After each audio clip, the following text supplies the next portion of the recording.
Umair Abbasi, inspector municipal corporation. मैं इस area का इंस्पेक्टर हूँ।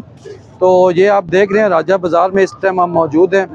ये पहले तो आप इसकी जो अभी सूरत हाल देख रहे हैं इससे यकसर मुख्तलिफ थी पहले। तो ये हमारी काफ़ी मेहनत है जिसकी वजह से आज ये जो है ना एरिया आपको इस तरह नज़र आ रहा है। इसमें शुरू में यहाँ पे आप देख सकते हैं कि पूरा रोड ब्लॉक होता था मोटरसाइकिल से, पैदल तो क्या गाड़ी भी यहाँ पे स्टक हुई होती थी। और उसके बाद यह है कि फिर हमने यहाँ पे तजावज़ात का ऑपरेशन किया है और तकरीबन 2 महीने हमें लगे हैं इस ऑपरेशन में, जो आज हमने ये एरिया क्लियर करवाया है।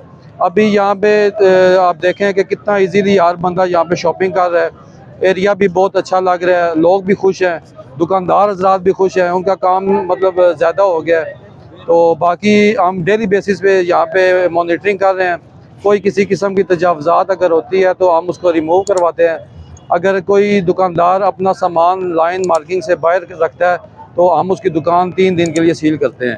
तो अल्हम्दुलिल्लाह अभी हमें कोई इतना मुश्किल पेश नहीं आ रही। शुरू में काफ़ी हमें मुश्किल पेश आई है, लेकिन यह है कि अभी एरिया आपके सामने है, तकरीबन इजीली हर बंदा काम कर रहा है। आइए अब हम आपको दिखाते हैं हम ऑपरेशन किस तरह करते हैं डेली बेसिस पे। जो बंदे बाहर सामान लगाते हैं